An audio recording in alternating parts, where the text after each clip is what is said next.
Se você já é visitante na nossa igreja, ou membro congregado, você deve ter percebido que a nossa igreja de 10 meses para cá, ela tem cheirado a maternidade. Eu quero convidar você a fazer uma conta comigo, para vermos quantos meninos já nasceram em 10 meses, e quantos ainda estão a nascer. Se não me falha a memória, primeiro dessa nova geração foi a Liz, a filhinha do Thales e da Rebeca. Em seguida veio a Sofia, a filhinha da Ana Paula e do Júnior, são os netos do pastor Erivaldo.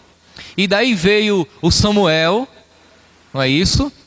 Da Nayara e do Bruno, Maiara e Bruno.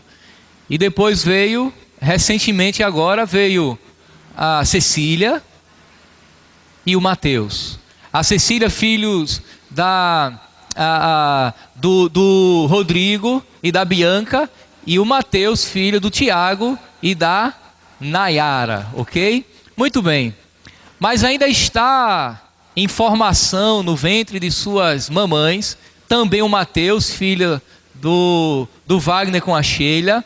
A Adriele também está esperando o bebê e aguardando descobrir o sexo, não é? Já tem nome se for menino e já tem nome se for menina.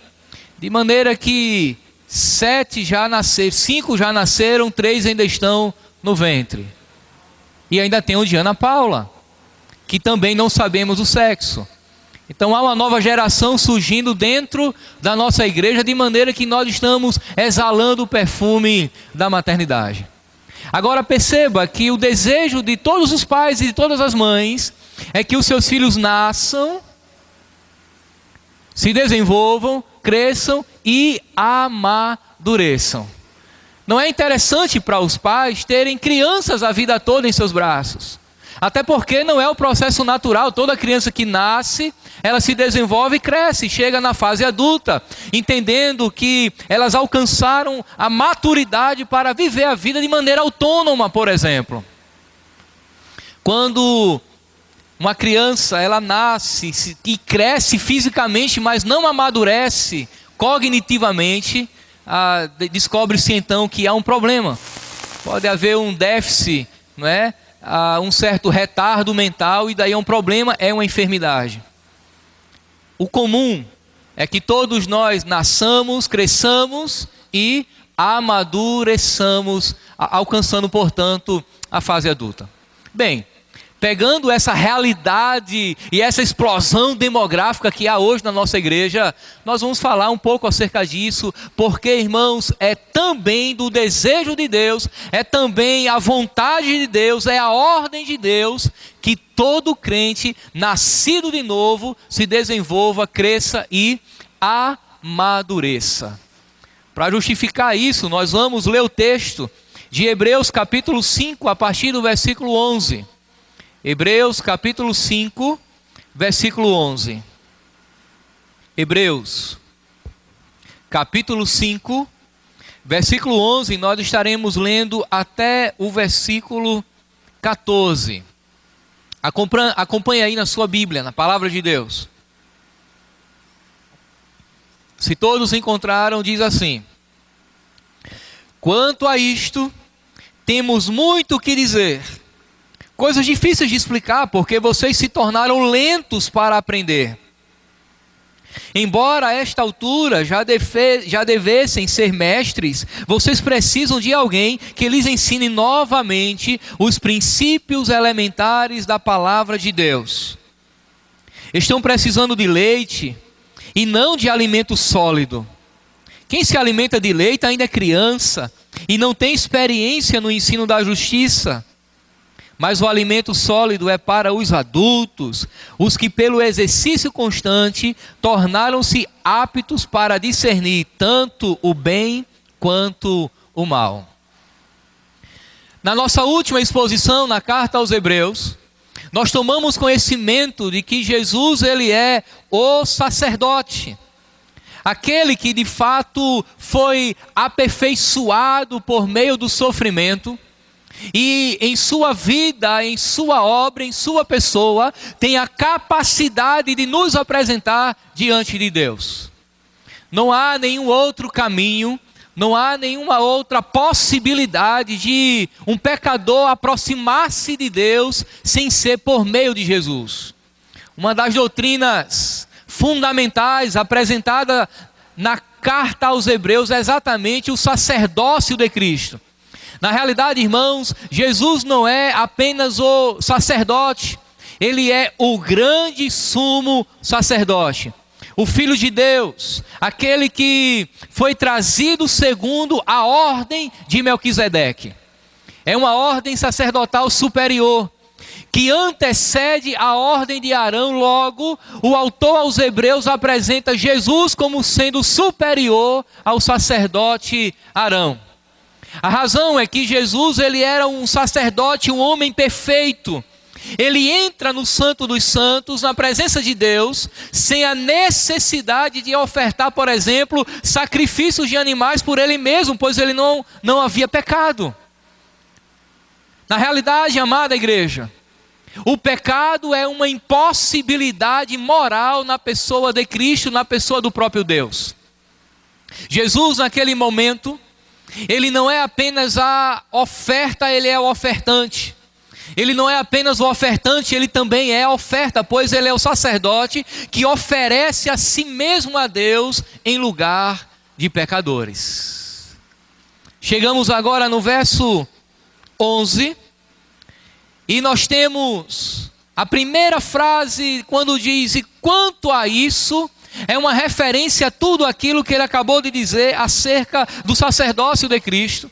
E ele vai chamar a atenção dos seus leitores para a necessidade de amadurecer, de compreender melhor os planos de Deus, de compreender melhor o propósito de Deus para a sua vida, de compreender melhor acerca do sacerdócio de Jesus e aprender mais da pessoa de Jesus, e assim amadurecer espiritualmente, deixar de ser criança, deixar de ser um menino, deixar de ser uma menina na fé, mas ser um adulto. Aqueles que já não precisam mais de se alimentar do leitinho, mas já tem condições de comer uma boa rabada, já tem condições de comer um bom churrasco, um alimento sólido, tutano, como diz aqui no Nordeste.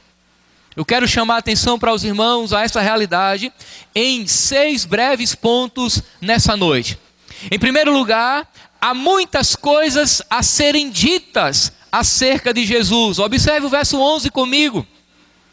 Quanto a isso, temos muito o que dizer.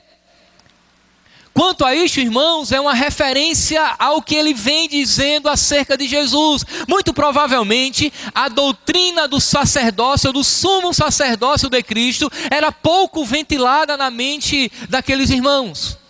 E daí ele vem desenvolvendo o seu raciocínio e diz: olha, quanto a isso, há muita coisa a se dizer. Porque de fato, meus irmãos, há muito o que dizer acerca de Cristo e muito pouco tempo. Perceba a nossa expectativa de vida, 75 anos. Calcule o tempo quando nós começamos a falar de Cristo, e o tanto quanto vamos viver. Há muita coisa a ser dito e muito pouco tempo. Então nós temos que aproveitar as oportunidades e falar muita coisa acerca de Jesus, acerca da sua vida e obra. Há muita coisa a se dizer. Isso, meus irmãos, deve ser dito exaustivamente. A pessoa de Cristo e as coisas que diz respeito a Ele deve ocupar o nosso entendimento, deve ocupar o nosso tempo, deve ocupar os nossos sentimentos e motivações. É dever, por exemplo, de todo pregador falar sobre Cristo a todo momento. É o desafio de todo professor de Bíblia, de todo mestre, de todo pregador, de todo pastor, pregar tudo acerca de Cristo. Agora, sejamos sinceros, muito provavelmente nós não conseguiremos pregar tudo acerca de Cristo, até porque é tanta coisa. E muito provavelmente nós chegaremos na eternidade ainda aprendendo algo de Cristo, e isso eternamente. Mas há muito o que dizer acerca de Jesus. por mais que frequentemos os cultos, por mais que frequentemos as nossas escolas bíblicas, por mais que façamos cultos, cursos, ainda há muito o que dizer acerca de Jesus. Por isso que a sua frequência em cultos como este, ou em cultos em que se ensina a palavra de Deus de maneira mais detalhada e minuciosa, é imprescindível, porque quanto mais você souber de Cristo, melhor para você. Há muita coisa a se dizer de Cristo. A grande questão é o quanto você conhece acerca dele. O quanto você já ouviu de Jesus. O quanto você já absorveu acerca dele, quais são as informações que você recebeu. Há muita coisa a se dizer. Segundo lugar, algumas coisas são difíceis de explicar. É exatamente o que ele ainda diz no verso 11. Quanto a isso, temos muito a que dizer, coisas difíceis de explicar. E é verdade. Nem todas as passagens bíblicas, nem todas as doutrinas são tão simples ou óbvias. Algumas exigem um grau de dificuldade, de concentração, de esmero e de preparo para compreender o que o texto está dizendo. Agora, o fato de haver algumas coisas difíceis não quer dizer que não devem ser estudadas.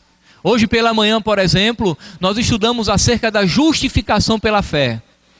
Fizemos uma abordagem bíblica, tentamos compreender os efeitos dessa justificação, passamos até pelo século XVI tentando compreender o drama de Lutero, a fim de elucidar-nos melhor essa doutrina que em algum momento ela é complexa. Mas nós tivemos um entendimento razoavelmente bom acerca do que vem a ser de fato a justificação pela fé. Há coisas difíceis de explicar. Não são tão simples assim. Agora, meus irmãos, o fato de serem difíceis de explicar, o fato de alguns assuntos serem profundos, não querem dizer que não devemos estudá-los. É triste perceber que alguns cristãos, eles querem ficar apenas naquilo que é básico. E quando são chamados a se aprofundar um pouco mais na doutrina, na teologia bíblica, eles rejeitam, pois não querem se esforçar intelectualmente o mínimo necessário para compreender a palavra de Deus. A razão de alguns temas serem difíceis de explicar, talvez seja pela profundidade de alguns em detrimento a outros. Uma outra razão, e aqui o autor está se referindo a todo o Antigo Testamento, pois quando ele vem falando de Cristo, ele está trazendo a ideia de que o Antigo Testamento revelava Cristo, como sendo o grande sumo sacerdote. Muito provavelmente, além da profundidade de alguns temas, ele esteja pensando na complexidade que foi a formação de todo o Antigo Testamento. Você sabe que o Antigo Testamento ele não foi escrito todo de uma só vez e por um único autor. Na realidade, meus irmãos, a Bíblia toda tem aproximadamente 40 autores que escreveram em lugares diferentes, em tempos diferentes e em línguas diferentes. O Antigo Testamento, por exemplo, em sua maioria é escrito em grego, mas há algumas partes em aramaico. O Antigo Testamento em sua maioria em hebraico e em algumas partes em aramaico. E todo o Novo Testamento é escrito em grego. Para nós é difícil entender algumas questões, sim. Tem aspectos culturais, tem aspectos geográficos, abismos que nós temos que transpor a fim de compreender a palavra de Deus, que para nós está muito mais distante do que para os primeiros leitores da carta aos Hebreus. Contudo, apesar das dificuldades e da nossa finitude, não quer dizer que nós não possamos compreender aquilo que é difícil. Eu acredito, meus irmãos, que nós temos que tirar a nossa mente e o nosso coração da inércia intelectual. Aprender, dedicar tempo, desejar conhecer um pouco mais de Deus, porque Deus nos ordena a amadurecermos. Não é do interesse de Deus, e nós vamos justificar por quê? Que permaneçamos exatamente como antes. Mas há um terceiro ponto aqui importante, é que uma das dificuldades de explicar se deve porque os crentes eram lentos para aprender. Observe agora, mais uma vez, o verso 11. Vamos fechá-lo. Quanto a isso, temos muito a dizer, coisas difíceis de explicar, porque vocês se tornaram lentos para aprender. Me parece que o problema aqui não era a falta de quem ensinasse. Porque às vezes nós queremos aprender e não tem quem ensine. A ausência de um mestre, a ausência de um professor dificulta muito esse processo de ensino e aprendizagem. Mas o autor está dizendo que os crentes da igreja, a sua audiência, os seus ouvintes eram lentos para aprender. Me parece, meus irmãos, que havia negligência por parte daqueles irmãos no ato de ouvir, de aprender e aplicar o que aprendeu à sua vida prática. Porque você pode ouvir nessa noite a palavra de Deus e nós já estamos, se não me falha a memória, no 10º sermão na carta aos Hebreus. E você pode ouvir, já ter ouvido os 10 sermões ao vivo, aqui e agora, e não necessariamente pelo YouTube, mas não ter aprendido absolutamente nada. Mas lhe foi ensinado. E pode haver aí um déficit no seu desejo por aprender a palavra de Deus. E daí o problema é seu. A negligência é sua. A responsabilidade de ouvir e de aplicar, aprender e praticar, não é necessariamente de quem ensina, mas principalmente de quem está ouvindo, de quem está absorvendo o conteúdo. Me parece que havia essa negligência por parte daqueles irmãos. E daí alguns estudiosos apontam 2 possíveis razões para isso. Primeira razão, as perseguições. Ele entende que a perseguição poderia arrefecer o coração daqueles irmãos, a ponto deles não desejarem tanto aprender acerca de Cristo. Você sabe que a perseguição, ela pode amadurecer a nossa fé, ela pode nos trazer experiências boas, experiências agradáveis à vida cristã com o tempo, mas ela também pode surtir o efeito contrário. A perseguição pode trazer desalento, traz dor, traz desânimo, traz relaxamento nas coisas de Deus. Me parece que alguns daqueles irmãos estavam desanimados. Eram tantas as dificuldades, perseguições vindo principalmente de dentro da sinagoga, dos seus próprios irmãos judeus, dos próprios patrícios, como diz. E assim eles desanimavam e não queriam mais aprender de Cristo.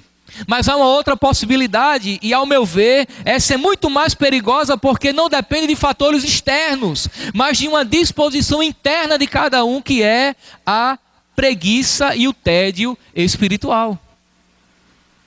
A preguiça e o tédio espiritual. Aquele momento em que parece que a vida cristã já perdeu o encanto, já não é mais atraente, já não nos chamam mais atenção, nós já estamos cansados de ouvir a mesma coisa. Eu vou para a igreja, o pastor vai falar de 3 coisas básicas: de criação, de queda e de redenção.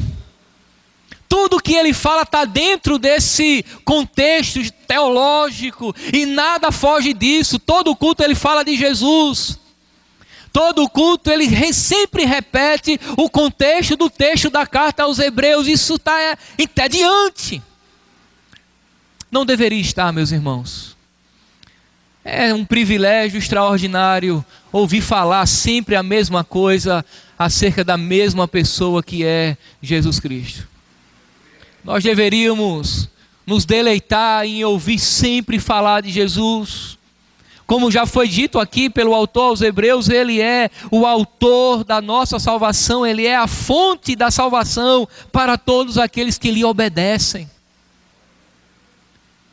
O próprio Jesus usou a lei da repetição, o princípio da repetição, para ensinar as mesmas coisas aos seus discípulos.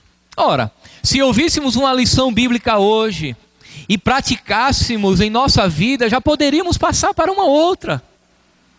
Mas uma vez que essa primeira ainda não é praticada, pois não for absorvida pela igreja, ela deve ser repetida a segunda vez, ela deve ser repetida a terceira, a quarta, a quinta, até que os crentes enfim entendam o sentido da sua fé.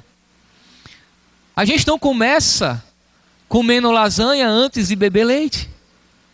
Primeiro começa no leite, e depois vem a comida pastosa, e daí é inserido o alimento mais sólido, e aí então maturidade. Mas se a maturidade não chega, o leite ainda é necessário. Não devia, mas o leite ainda é necessário, pelo menos para aqueles que ainda não amadureceram. Meus irmãos, nós temos que nos deleitar ouvindo a palavra de Deus.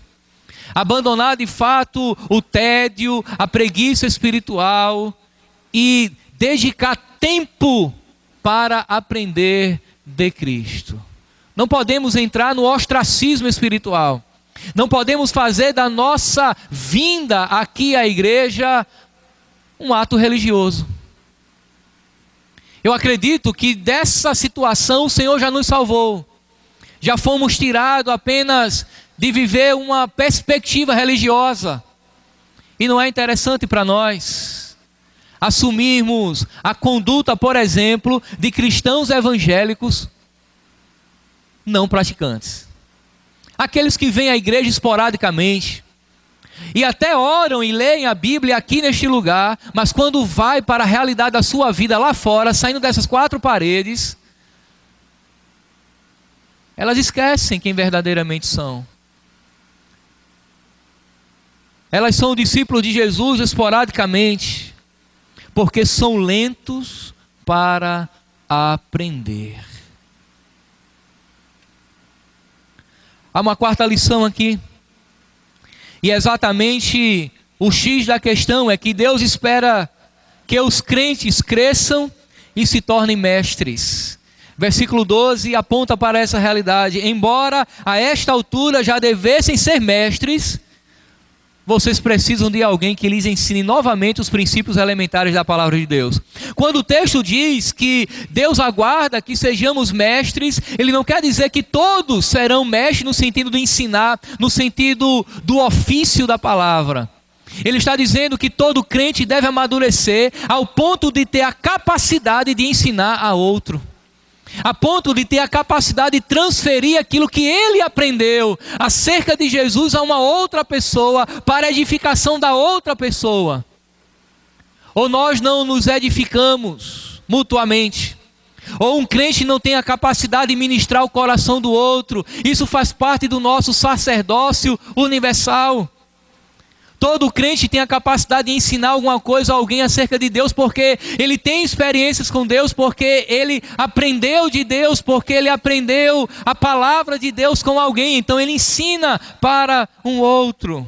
Meus irmãos, tudo nos leva a crer que o autor aos Hebreus não está escrevendo para uma igreja jovem, para crentes que acabaram de se converter. É uma igreja que havia sido plantada já há anos, apesar de ele estar ainda dentro do primeiro século, mas desde Pentecostes, a igreja vem crescendo, e já se passaram algumas décadas, quando ele escreve essa carta, e ele está falando para crentes que estavam há anos dentro daquela igreja, e que já deveriam ter a capacidade de ensinar alguma coisa a alguém.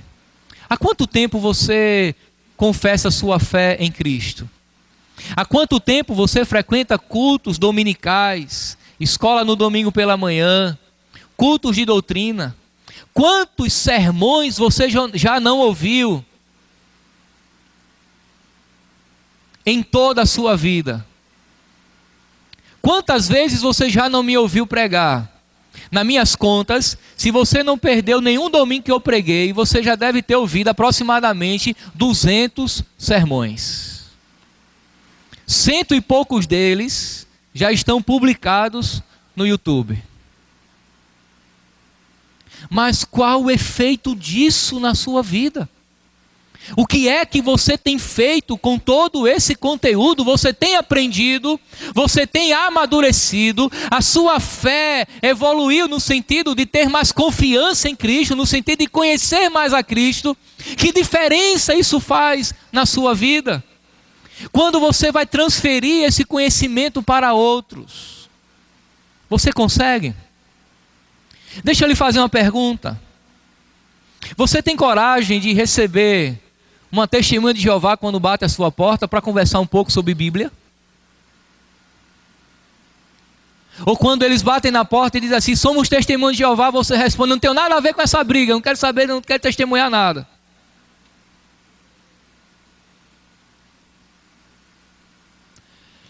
Alguns de nós já deveriam estar com a capacidade de ensinar. E nós ainda questionamos aquilo que ele sabe ou não. O alvo de Deus, meus irmãos, é que todos cresçamos e nos tornemos mestres apesar das circunstâncias. Não importa se há perseguição, se não há perseguição. Não importa. Deus, ele não está preocupado com isso. Ele está preocupado com o fato de você aprender a palavra. Ele está preocupado com o fato de você crescer e amadurecer espiritualmente. Eu me preocupo, meus irmãos, porque nós corremos o risco de estarmos teologicamente inchados, mas isso não surtir necessariamente nenhum efeito positivo em nossas vidas. A nossa igreja, ela tem algumas marcas que identificam ela como igreja de Cristo. É uma igreja que prega a palavra, que zela por uma boa teologia, e não foi eu que trouxe essa realidade para cá. Ela já nasceu assim. Aqui já passou bons pregadores, ótimos pastores, bons mestres, e a igreja historicamente cultiva essa realidade. Há quanto tempo você ouve? E o quanto você aprendeu? E se você tem a capacidade de transferir, essa é a grande questão. Não é por falta de alimento. Talvez seja pela falta da capacidade de absorver os nutrientes daquilo que está sendo colocado em sua refeição. Em quinto lugar, crentes que não crescem se tornam um peso, um problema para a igreja local. Observe ainda o verso 12. Perceba, é o autor inspirado que está dizendo. Verso 12. Embora a esta altura já devessem ser mestres, vocês precisam de alguém que lhes ensine novamente os princípios elementares da palavra de Deus. Estão precisando de leite e não de alimento sólido. O versículo 13 deixa mais claro essa realidade quando diz: quem se alimenta de leite ainda é criança e não tem experiência no ensino da justiça. O versículo 3, meus irmãos, diz que tal crente é inexperiente na justiça. Quando nós analisamos o sentido do texto nos originais, aponta para aquele crente que ele é tão inexperiente que acarreta em problemas dentro da igreja. E daí eu não tenho dúvida nenhuma que a falta do conhecimento de Deus é a sede de todas as complicações que nós encontramos dentro da igreja. O indivíduo, ele se torna um peso, porque ele não consegue discernir o bem e o mal, e está sempre sendo exortado nas mesmas coisas. Ele está vivendo sempre os mesmos problemas. Ele está tendo sempre os mesmos conflitos. Ele não consegue discernir a justiça divina. E para ele a realidade da igreja ainda é um playground, é um parque de diversões, quando na realidade deveria ser o campo de guerra dos adultos, dos que amadureceram, dos que já cresceram na fé, dos que já avançaram, dando suporte para os que estão chegando, para que eles amadureçam também, ao invés de se tornar um peso e gerar problema. Você percebe que assim como a igreja que estava recebendo essa carta, a nossa também não é uma igreja jovem. Talvez você tenha chegado aqui recentemente, há poucos anos, há poucos meses, mas a nossa igreja já tem mais de 20 anos. Neste lugar. Já é uma igreja pela idade madura. Mas será que a nossa maturidade espiritual acompanha o envelhecimento do tempo? Nós precisamos refletir nessas coisas. Essa é a exortação do autor aos Hebreus para os seus leitores de sua época, e essa é a mesma exortação para nós nessa noite. Meu querido, minha amada irmã, você se considera um crente maduro? Certamente, como eu, nós ainda temos muita coisa a aprender. E se nós estamos em um processo, isso é muito bom. O problema é quando nós estacionamos. É quando há um retardo espiritual.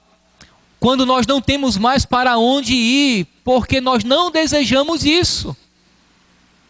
O desejo de Deus, ou melhor, a ordem divina, é que possamos amadurecer e amadurecer ainda mais. Em sexto e último lugar, nós temos aqui o alvo do amadurecimento. O alvo do amadurecimento está lá no final do verso 13.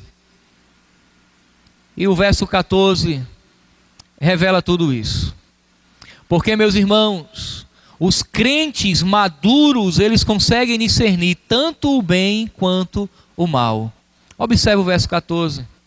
Mas o alimento sólido é para os adultos, os quais, pelo exercício constante, tornaram-se aptos para discernir tanto o bem quanto o mal. Quando nós saímos do jardim de infância, da vida espiritual, e alcançamos a fase adulta, a maturidade, nós temos a capacidade de saber o que é certo e o que é errado, de discernir o bem e o mal. Por quê? Porque a palavra de Deus nos ensina, nos dá direcionamento. A palavra de Deus nos recomenda em tudo aquilo que nós devemos fazer. Então, no momento de tomar as decisões difíceis da nossa vida, eu tenho maturidade para tomá-las. No momento de saber se eu devo ir para a direita ou para a esquerda, se eu devo comprar ou não comprar, se eu devo ir ou ficar, eu tenho a capacidade, a maturidade de discernir, porque eu já sou um adulto espiritual, o que é certo e o que é errado. Uma das coisas que me preocupa muito no universo da igreja, não só aqui, mas no cristianismo de maneira geral, entre os cristãos evangélicos, é a total dependência que muitos dos nossos irmãos ainda têm nos seus líderes espirituais para absolutamente tudo em sua vida. Eu acredito que isso tem uma herança dentro lá do catolicismo, em que quando nós éramos devotos católicos, tínhamos o padre como aquele líder que determinava tudo que eu deveria fazer espiritualmente falando. Depositávamos tudo no alto clero.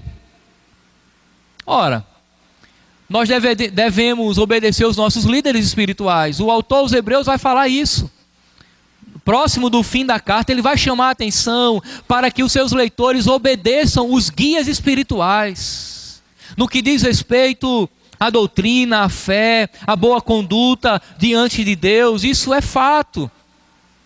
Todos nós devemos estar debaixo de uma autoridade espiritual. Os pastores exercem autoridade espiritual sobre a vida da igreja, mas eles não têm a capacidade de resolver coisas que só você, a sua intimidade com Deus, a sua maturidade com Deus irá resolver. O pastor não é um oráculo. O pastor não é um guia que deve ser consultado em absolutamente todos os detalhes da vida. Você tem que desenvolver a sua fé. Você tem que buscar a Deus.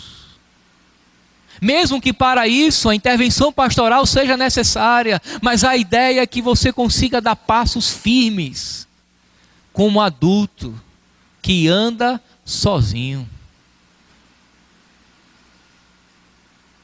A sua oração Deus também ouve. Olha que coisa engraçada. Alguns anos atrás eu fiz um estudo de caso em sala de aula no seminário, com alguns jovens aspirantes ao ministério. Eu queria identificar o quanto eles liam de Bíblia durante uma semana, por exemplo, ou todos os dias, o tempo e quanto eles liam. E naquele questionário havia assim: por que você não lê mais do que tem lido? Aí eu coloquei lá algumas opções. E uma das opções mais marcadas foi: eu não leio mais a Bíblia porque eu sempre consulto o meu pastor. Eu posso até lhe dizer, lhe dar uma interpretação bíblica coerente, mas isso não substitui a sua necessidade de ler as Escrituras. Isso não substitui a necessidade que você tem de aprender a interpretar a Bíblia para fazer a sua devocional diária, para que Deus fale com você. Todas as vezes que você lê a Bíblia é a boca de Deus falando com você. E você tem que ter maturidade para isso. Você tem que amadurecer a fim de discernir o que é bom e o que é errado. O que é certo e o que é errado, o que é bom e o que é ruim. Debaixo da liderança espiritual da igreja, respeitando os seus líderes, o seu mestre, o seu pastor, respeitando a Deus, mas tendo autonomia para pegar a sua Bíblia, ler, aprender e viver. Quando você se converteu, nós pegamos na sua mão para iniciar o beabá da fé. Mas agora você já amadureceu um pouco mais, e você tem a capacidade de ouvir o sermão, e aplicar o seu coração, chegar em casa, meditar em tudo aquilo que foi dito no domingo à noite, e remoer novamente, e anotar, grifar, anotar no seu caderninho uma parte, e permitir que a palavra de Deus entre no seu coração. Você tem que fazer isso. É um sinal de maturidade. Aí você vai discernir o certo e o errado, o bem e o mal. Eu quero concluir, meus irmãos, a pregação nessa noite, a exposição nessa noite, trazendo para você algumas atitudes que você deve executar para que você venha alcançar essa maturidade. Primeiro, medite pessoalmente na palavra de Deus. Não se resuma a poucas vezes que você vem à igreja, ao sermão semanal. O sermão do domingo à noite não vai resolver todos os seus problemas da semana, se assim você não remoê-lo durante os dias que virão. Eu quero lhe dar algumas sugestões. Leia a sua Bíblia sequencialmente. Leia em Gênesis, só pare em Apocalipse. Se você acha exaustivo demais, escolha um livro da Bíblia, comece no primeiro verso e leia até o fim, porque lendo o livro todo você compreenderá melhor a mensagem transmitida por ele. Não leia um verso para dar sono antes de dormir, e um outro verso para dar sorte antes de sair de casa. Muitos crentes têm esse misticismo, não é verdade? Leem a Bíblia como se estivesse lendo o horóscopo. É um verso para trazer proteção antes de dormir, e um outro verso para dar sorte para sair para o trabalho. Quem já viu isso? E não absorveu absolutamente nada da palavra de Deus. Leia sequencialmente. Você vai ler, por exemplo, a carta aos Hebreus. Comece no primeiro verso. Leia todo dia um pouquinho até terminá-lo. Leia em versões diferentes. Você pode ter uma Bíblia na mão, na versão da atualizada, e de repente no seu smartphone você baixa dezenas de outras versões, e lendo em versões diferentes você compreenderá melhor o texto bíblico. Se você não tem tempo de ler naquela ocasião, escute a Bíblia. No seu celular você pode baixar a Bíblia narrada. Olha que coisa maravilhosa, indo ao trabalho, dirigindo o carro, ou até trabalhando, fazendo alguma atividade doméstica, e alguém narrando a Bíblia para você. Vai produzir maturidade espiritual. Crie o hábito de ouvir sermões como esse, anotando alguma coisa, aquilo que você achar importante. Traga o seu caderninho, traga a sua caneta para a igreja. Faça isso em casa, leia a Bíblia, não é pecado grifá-la. Não há nenhum problema. Grife aquilo que é mais importante, anota o que você não entendeu, traga para a gente discutir.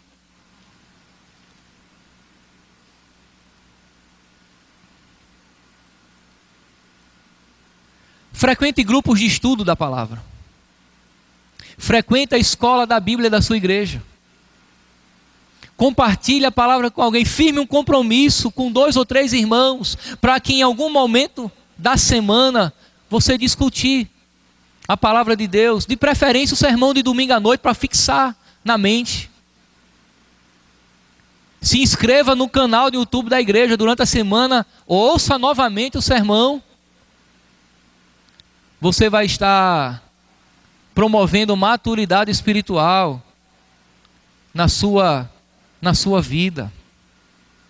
Quer uma outra sugestão? Adquira bons livros. Abandona as revistinhas de fofoca. Os gibis que você lia quando era criança.